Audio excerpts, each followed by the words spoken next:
Can I get your hot take on what you thought of the Tim Howard interview? I am a big fan of Tim Howard, and I thought the most interesting part was that he talked about how everybody knows soccer these days from FIFA, and that's all true because your boy wouldn't know anything about soccer if it wasn't for FIFA, and that's how I learned about all the players, and that's how I got into it. But I was more concerned about with your fanboy tweet, freaking out saying, "Oh my God, the legend! We have Tim Howard on the show." You got to keep it together a little bit. Oh, come on. You're part of the show now. You got to act like you've been there, even though you haven't. I would have acted like that if he hadn't made 16 saves against Belgium. And did we win that game? No. Should have made 17 saves. Would have helped.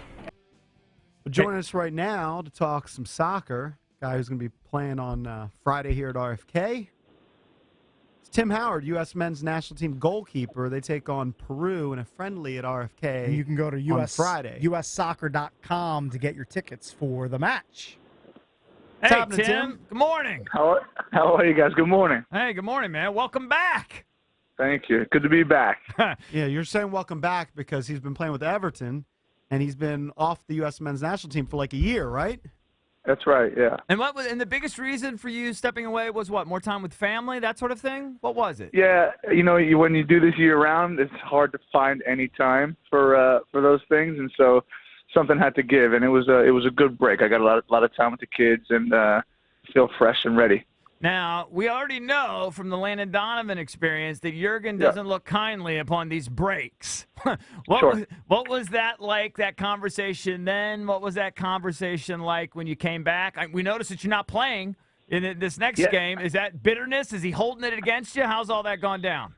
No, I think every situation is different. Jurgen and I have a great relationship, and we've had nothing but positive conversations. So you can't look at one situation the same, and it's different. I've played nearly 60 games this past year, so I'm fit and ready, and it's all part of the competition. It's no problem for me. But I heard you say, I'm not a backup, even if you're correct, technically in the backup spot. Talk about that mentality.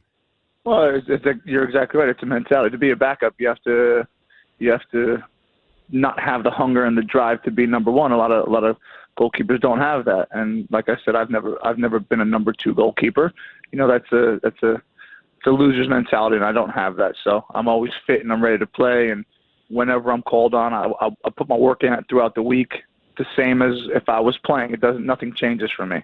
I was wondering, when you're a professional goalie, or you're the goalkeeper for the U.S. men's national team, how big a part of the game plan are you? Like, I was kind of thinking, in football, a kicker's kind of separate.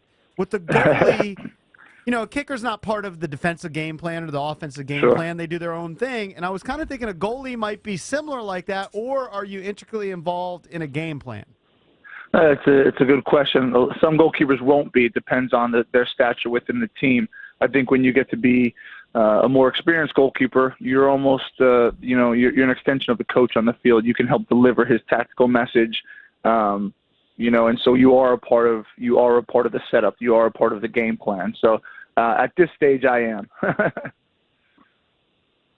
So you take on Peru here at RFK, and I noticed, the U.S. men's national team, at home, you guys are taking care of business. I don't think you've lost in the last 8 times at home in all these friendlies. Yeah, that's something we pride ourselves on, particularly when we get into World Cup qualification, which is starting soon.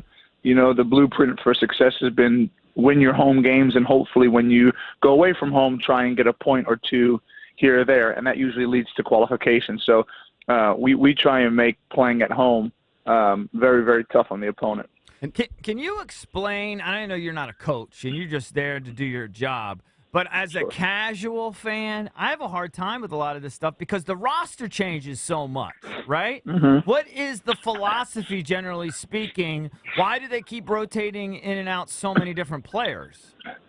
Well, I think with the national team, it is a different dynamic than with your regular club team or the team you play with every day. There's a limited amount of time to see a lot of guys, and so each guy earns their spot by the way they're playing with their club team, and then on an individual game basis, a different team gets selected. But there's only a few games in which to see new talent, so you kind of have to mix it up.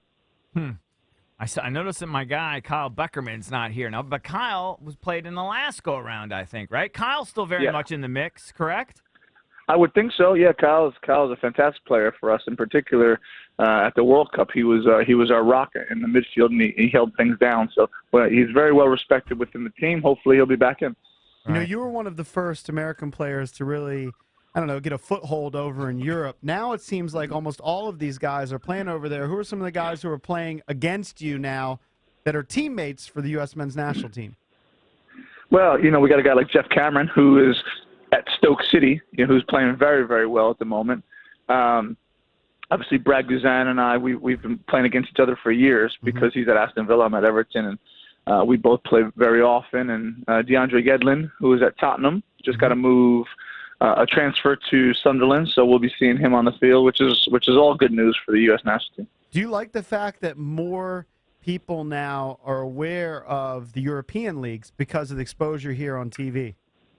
Yeah, you know, I think that's a testament to the MLS as well. You know, our league here in America, it's growing, it's getting more recognition and more awareness, and that ultimately leads to people wanting to be excited about soccer, and then they watch it on TV and they go to games. And so, of course, you know, some of the European leagues are on TV Saturday mornings. People want to watch. And then also, I think, truthfully, you can talk about this. I think FIFA, the game FIFA, is helping. How many of your guys play the game and argue about their ratings and how they play in the video game? Yeah, look, I think you hit the nail on the head. FIFA has become more than a video game. It's an education medium, because I have friends in the NFL, I have friends in the NBA who tell me when they're on road trips, they're playing FIFA, and they probably recognize names from the video game that they otherwise wouldn't know, if that makes sense. And so it's been a teaching tool as well for a lot of people. Well, it's also it's been a great generational thing for my kid, because the music and stuff that they play in the games. And my son's like, oh, yeah, I know that song from FIFA, or, it's amazing. Sure. Yeah. Yeah, I love it. Joined by Tim Howard, U.S. men's national team goalkeeper. They take on Peru on Friday at RFK. You can go to ussoccer.com for more info. Tim, how many times have you played at RFK? And do you feel like you're stepping into a time warp there? Because that place was built in the 60s. It's been a nice home field advantage for D.C. United, and I know the U.S. team likes playing there, but is it weird playing in such an old place? Yeah, you know what? The feeling is both. It's old and it's rickety, and I think that's what gives it its character. And number one, and number two, it's the stadium we've most played in, where we always play all over the country. And this seems to feel like home often when we come here. So we enjoy being at RFK. And I played there, I don't know, gosh, I used to play in the MLS when I was with the Metro Stars all those years back. So at least 10 times, 15 times. Tim, at this point, Tim's an international superstar. Yep. So I'm assuming he can't go anywhere without being recognized. But can you compare the difference? What's it like for you? I mean, American fans certainly know you because of all your great accomplishments. Are you a bigger star, though, overseas than you are here, like in terms of recognizability? What's it like?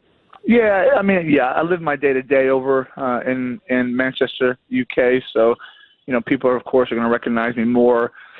Soccer's on television the way the president here is on television, and so it's a lot of the players are more recognizable there, and so I would have to say over in Manchester. So what is it like for you? I mean, do they have paparazzi there, like the way we do with our celebrities in LA? Is it that sort of thing?